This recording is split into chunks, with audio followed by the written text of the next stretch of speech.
Na Semana Nacional da Vida, que vai do dia 1º a 8 de outubro, e que este ano tem como tema Idosos, Memória Viva da Nossa História, e o lema Na Velhice Darão Frutos, Salmos 92:15, apresentamos a entrevista com Silvana Coelho, que há mais de 20 anos trabalha com a causa do envelhecimento, defendendo políticas públicas e serviços, como cultura e lazer para os idosos. Olá, Silvana. É uma alegria te receber aqui para a gente fazer essa conversa sobre os idosos. Mas antes da gente entrar em alguns temas específicos, queria que você contasse um pouquinho da sua história, por que e como você entrou na vida das pessoas da terceira idade. Bom, Rogério, antes de mais nada, muito obrigada pelo convite. É uma honra estar aqui hoje falando sobre esse tema, né? São quase 30 anos de história voltada numa época em que não era moda falar sobre envelhecimento. Hoje, que bom que as pessoas falam, né? Mas eu, na verdade, eu venho de uma formação como turismóloga e o intuito no início era trabalhar com criança. Só que a vida me levou para programas de TV, para levar pessoas para programas de auditório. Eu levava a criançada de escola pública. E aí surgiram as caravanas para adultos, em programas de caravanas para adultos também. Aí, nesse inteirinho, eu acabei me envolvendo na questão. 50 anos, era uma pessoa idosinha naquela ocasião, né, na década de 90. E eu fui me envolvendo e eu me dei conta das dificuldades que essas pessoas passavam, principalmente aqueles que já estavam com 70 naquela época. E foi quando eu criei aquele fórum, né, de defesa da pessoa idosa. Na verdade, foi um evento para se discutir a questão. E quando eu percebi, eu estava totalmente tomada, envolvida, apaixonada, como sou até hoje, já quase com 60 anos, também militando, mas cada vez mais engajada e entendendo que esse é um futuro que já está acontecendo e que a gente tem que prestar atenção. Em junho, nós celebramos o Dia de Conscientização pela não agressão aos idosos. E a gente sabe que os dados são assustadores ainda hoje. Rogério, é muito bem lembrado, né? Não que a violência física seja só, sabemos que não é, mas ela é a mais aparente. E existe a violência que, para mim, é uma das mais graves nesse aspecto, que é a negligência familiar.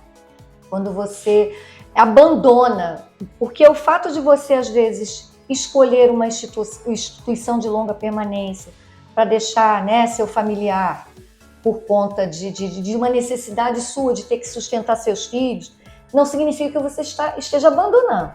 Mas o abandono, quando um familiar está doente, um idoso está dependente, isso, a meu ver, ainda é muito grave. Ainda, ou melhor, não só é grave, como acontece muito mais do que nós possamos imaginar. Assim como a violência financeira, né, a patrimonial, que muitas vezes... Na pandemia, por exemplo, o idoso ele foi o mais prejudicado socialmente, porque o isolamento social para ele foi mais complicado. Mas financeiramente foram os menos afetados por conta das suas aposentadorias. No entanto, muitos filhos e netos desempregados acabaram retornando ao lar desses idosos e, ao invés de ser um período para se viver uma história, um contexto, isso virou, se virou assim a ponta do iceberg, né? Esses idosos deixaram de ser os proprietários da sua casa e essas pessoas foram ocupando esses espaços até hoje. Então a violência é algo que precisa ser falado e o idoso tem dificuldade, porque como é que ele vai denunciar um filho ou um neto? O governo federal identificou que muitos idosos estavam perdendo seus bens, por várias situações, não só por familiares, mas por golpes também.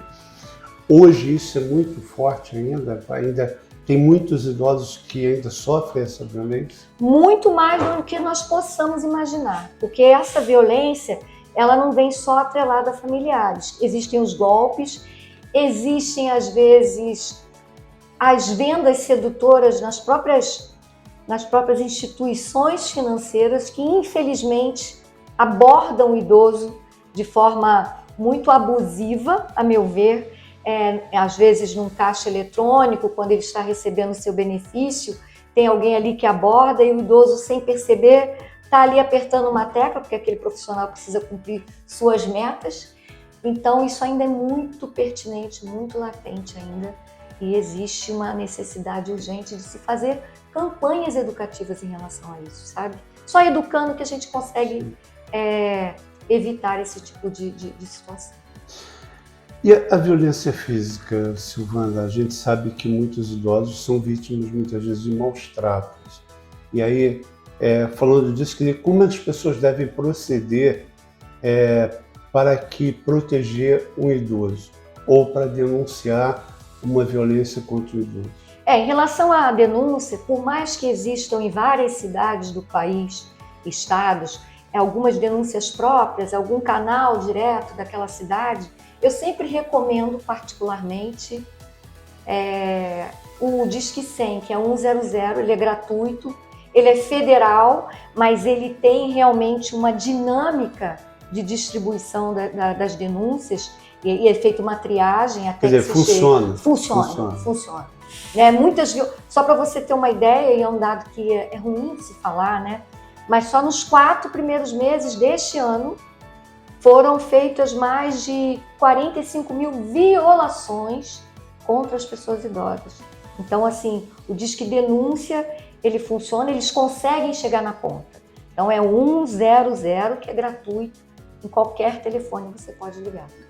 Quais são, assim, na tua experiência ao longo dessa caminhada, os mais graves tipos de violência que o idoso sofre?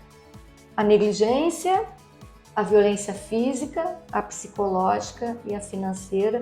Inclusive, elas estão no topo da lista, assim, das maiores denúncias que são feitas, são essas 4.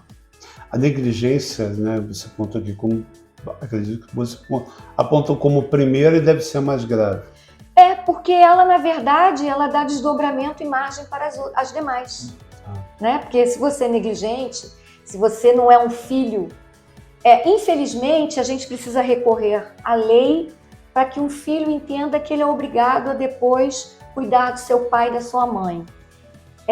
Mas que bom seria se não fosse necessário dessa forma e que seus filhos tivessem realmente essa consciência dessa responsabilidade, muito mais pelo amor do que pela obrigação. Você foi uma das primeiras pessoas na cidade de Petrópolis a falar sobre o envelhecimento, o crescimento do envelhecimento da população. Como está isso hoje? Rogério, hoje no país, só para você ter uma ideia, nós já somos mais de 33 milhões de pessoas acima de 60. Assim, uma conta rápida, a cada 26 segundos e meio, ou seja, nessa nossa conversa, algumas tantas pessoas já completaram 60 anos no Brasil. Hoje é um índice muito alto, já é um futuro que já está acontecendo. Nós seremos, até 2050, o país com o maior número de idosos do mundo. Então não é pouca coisa, né? E pensar que essas pessoas, elas podem, inclusive, modificar um cenário político de uma nação, seria mais do que justo as pessoas começarem a realmente olhar para esse idoso como alguém capaz de fazer a diferença também. Né? Dentro dessa perspectiva, é fundamental que você tenha políticas públicas. Já deveria, mas deve estar voltada para a população idosa? Pois nós temos aí o Estatuto, né, do Idoso, que completou 20 anos. Existem muitas leis que são ali vinculadas ao Estatuto que funcionam, né, vieram ao longo do tempo funcionando muito bem, por sinal. Mas existe muita coisa a ser feita, Rogério. Eu vou dar até um exemplo aqui que me chocou essa semana, se você me permite. Hoje eu tenho levado muito o meu olhar para o PCD, o idoso PCD, né? A acessibilidade. Eu que trabalho com cultura, eu tenho essa preocupação de ser acessível também a essas pessoas. E eu vivenciei uma situação essa semana com um cadeirante que nem era idoso, mas eu me coloquei nesse lugar, uma moça jovem, ela não é deficiente, mas está numa condição por conta de um acidente, a perna está machucada já há mais de 1 ano e meio. E numa ladeirinha pequenininha, ela subindo, tentando subir, as pessoas passando, atropelando, e a dificuldade com com a calçada, eu me ofereci para ajudá-la até um trecho. E como é difícil, inclusive, você ser a pessoa que está empurrando o cadeirante. É nisso que eu quero chegar. Então, assim, as políticas públicas está muito longe ainda de estar preparada para receber esse idoso, seja ele saudável ou com algum tipo de deficiência. Ainda falta muita coisa, apesar de nós estarmos aí no topo da lista de, em breve, sermos o país com o maior número de idosos do mundo. Hoje, assim, você falou dessa questão da acessibilidade. Dentro dessa questão de acessibilidade para o idoso, o que você identifica como as maiores dificuldades para ele? Degrau do ônibus. O ônibus é de uma crueldade. E já lá na década de 90, quando nós fizemos o movimento do fórum, as pessoas envolvidas, era uma das questões que nós levantávamos, melhor dizendo, essa bandeira há 30 anos. E você continua vendo o transporte público com uma grande dificuldade para acessibilidade. Então, entrar no ônibus é difícil. Estar dentro dele com o ônibus totalmente depreciado e, às vezes, o motorista mal preparado, na grande maioria das vezes. Atendimento, de modo geral, as pessoas não estão preparadas. Nossas lojas, se deixar, eu vou ficar falando aqui toda a vida, porque aí um idoso vai colocar uma roupa, vai experimentar uma roupa numa cabine, ele não tem uma cadeira para ele se apoiar, ele não tem uma barra de apoio. Aí nós temos os nossos restaurantes, que você hoje tem o QR Code, que é maravilhoso, mas muita gente não tem acessibilidade digital. E aí deixa de ter acesso ao cardápio impresso, que às vezes a letra também é miudinha, a fonte. Então tem muita coisa para ser feita, Rogério, em termos de acessibilidade. Você falou a questão do QR Code. A gente vai ter daqui a 5, 10, 15 anos, vamos ter um número de idosos que já vai estar adaptado a essa realidade digital. Na sua opinião, isso vai ser bom ou ruim para a sociedade? Ele precisa, primeiro porque ele faz parte da construção dessa sociedade. Ele ajudou a construir a nossa história. E segundo, que se ele não se adequar ao mundo digital, ainda que seja pela comunicação via WhatsApp, ele vai ser um analfabeto digital e vai estar à margem dessa sociedade. E está excluído mesmo, sabe? Ele não fazer parte. Já existe isso hoje quando as pessoas se reúnem, os familiares, e por acaso tem um idoso ali que ainda não está inserido no mundo digital. Ele é resistente. Então ele não sabe nem como funciona o WhatsApp, né? Ele não entende esse mecanismo. E aí a família está ali interagindo, ele já se sente excluído, porque ele não entende. Primeiro que é um mundo doido, né? Mas assim, é fundamental incluir. Rogério, assim, abrindo um parêntese sobre isso, quando minha mãe adoeceu, ela era uma mulher muito antenada, isso, né, já tem alguns longos anos, não era tão comum assim estar no mundo digital, ela foi perdendo a mobilidade. E eu falei, ou eu insiro ela na vida digital, ou ela vai ficar totalmente isolada. E foi a melhor coisa que eu fiz, ela tinha o mundo nas suas mãos, e isso deu a ela a possibilidade de interagir com outras pessoas, de interagir com receitas, enfim. E eles precisam estar inseridos, Rogério. Não é justo, daqui a pouco, se eles não se adequarem a esse mundo digital também, agregar, né? Eles ficarem à margem. Sim. Isso não é justo. E por que não unir a experiência? Eu falo isso muito em relação ao mercado de trabalho, né? O idoso que ainda está no mercado. A experiência dessa pessoa atrelada à inovação que essa juventude traz, esse frescor que já nasce com um chip na cabeça. Tem que andar paralelo. Eu acho positivo. Anteriormente, você falou sobre a questão do Estatuto do Idoso. O Estatuto do Idoso, ele é uma coisa boa para a sociedade? Ele garante, de fato, direitos para o idoso ou é só uma lei, mais uma lei? Não, ele garante. Aí que está o pulo do gato. Informação e educação.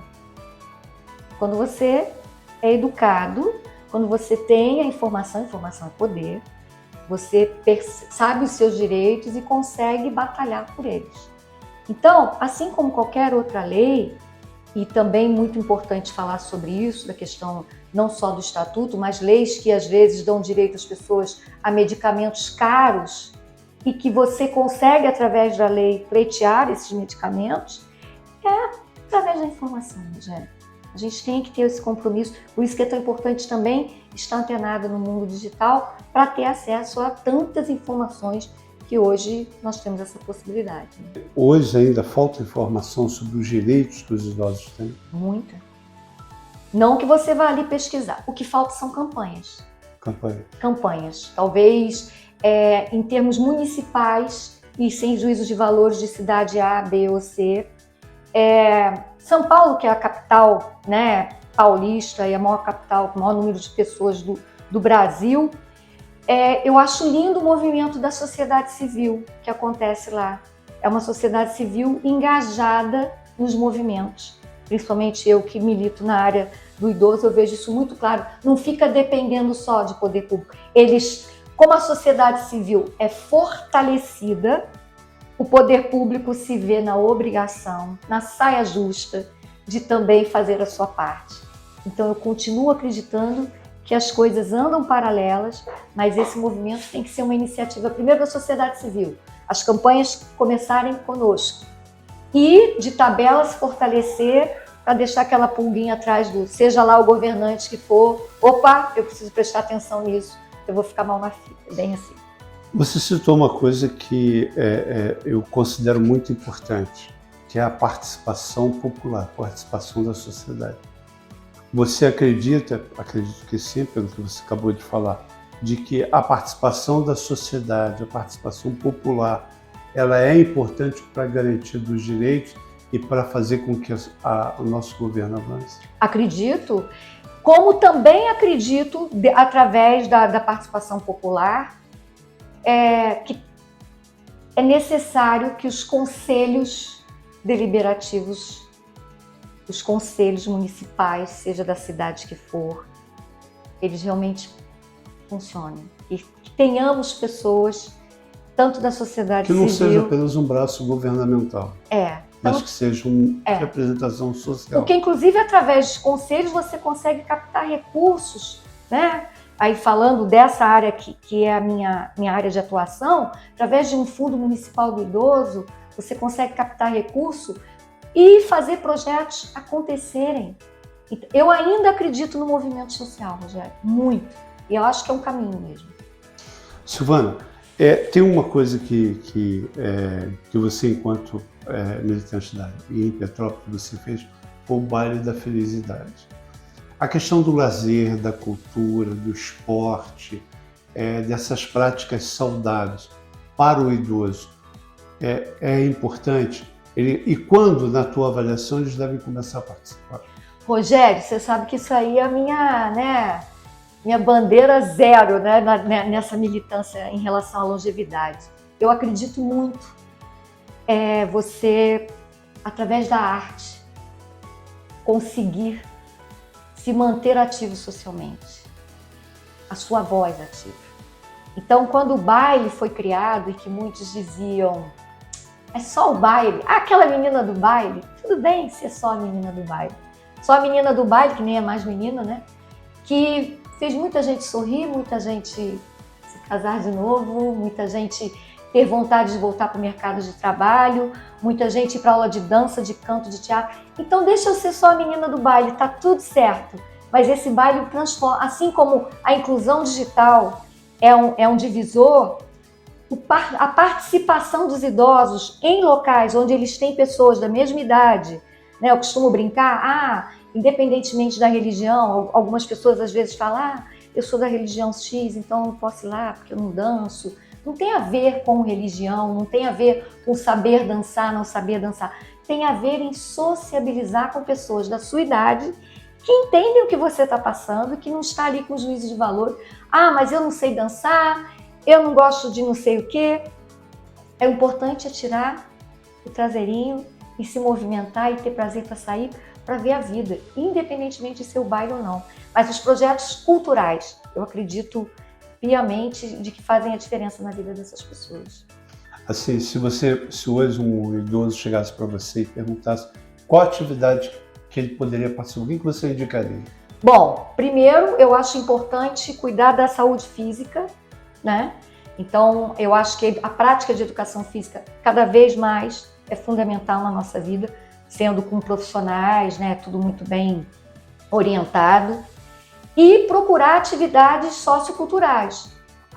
Então eu não gosto de ir ao baile, eu não gosto daquela interação da dança, mas eu faço um tricô brilhantemente, ou eu não interajo dessa forma, mas eu sinto necessidade de doar amor. Vai ser voluntário em uma instituição com crianças, entendeu? Na contramão, né?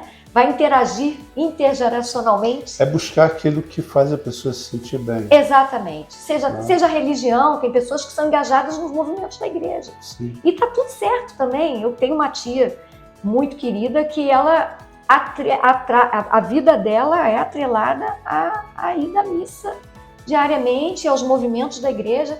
E aí você pergunta, você está feliz? Muito, tá tudo certo. A gente tem um mercado de produtos apropriados para os idosos ou não? Já temos, Rogério, já temos muitas coisas. Isso é bom ou ruim? É bom, é uma outra pele, um outro tipo de dificuldade para vestir uma roupa, um calçado. Só que assim, existe o mercado, mas aí às vezes você vai pegar um rótulo de determinado problema, a fonte é tão pequena porque não atende esse consumidor. Então, onde eu quero chegar? É ótimo ter produtos específicos, é necessário ter. Porém, apesar disso, 65% das pessoas idosas não se sentem representadas por marcas e serviços. Isso é uma pesquisa, não é uma fala minha, que não se sentem representados. Então, ainda falta muita coisa. Não tem que ser só a questão comercial, mercadológica, né? Do negócio. Não tem tudo que primeiro você coloca um negócio na frente, e hoje cada dia mais, e que bom que está mudando, as empresas precisam se adequar, você precisa ter lucro, mas atrelado ao lucro, antes do lucro, você tem que ser movido em fazer aquilo que acredita. E quando você cria um produto, você tem que criar um produto acreditando que é para um benefício, né? Hoje a gente vê muitos idosos retornando ao trabalho por N questões. Alguns porque querem se sentir úteis, outros por necessidade. E eu acho que a grande maioria é por necessidade. O Brasil ainda não consegue atender os idosos nas suas necessidades. Não consegue. E assim, o que acontece? Como hoje, falar de idoso, né? 60 anos é considerado uma pessoa idosa. Mas hoje, quem está com 60 anos está no mercado de trabalho, está atuante, Então, assim, existe a necessidade financeira, mas também essa necessidade de ainda estar no par. A aposentadoria está cada vez ficando mais tardia. O que é importante, aí vem de novo a tal da campanha, né? Como eu falei ainda há pouco, a inovação com a experiência. Hoje existe uma garotada muito chipada e muito competente na área tecnológica, é o mundo tecnológico que está cada vez mais prevalecendo, mas quando você coloca ele na linha de frente, ele tem dificuldade de capacidade de gestão, de relacionamento em equipe, e aí que entra a pessoa mais velha com a sua experiência, né? Mas ainda falta uma educação de fato, para a gente entender e unir as duas pontas. Essa garotada que está na inovação, trazendo a novidade, esse frescor para a gente, que também se reinventa com eles, e que bom, mas também não dá para jogar fora, né? Uma larga experiência de trabalho, de vida.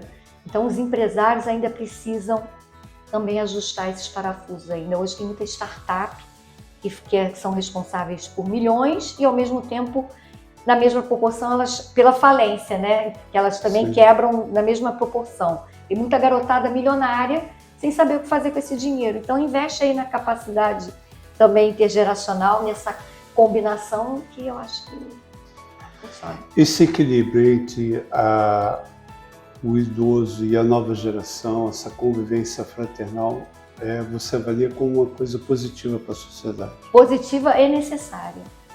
Uma coisa é você propiciar ao idoso um ambiente em que ele se sinta inserido, né? Nós demos o exemplo do baile, e não necessariamente tem que ser o baile, mas seja aula de canto, por exemplo. E ele está ali num ambiente que tenham pessoas com as suas mesmas dores, com as suas mesmas alegrias, enfim, que corresponde àquela realidade. Outra coisa é você viver em núcleos isolados.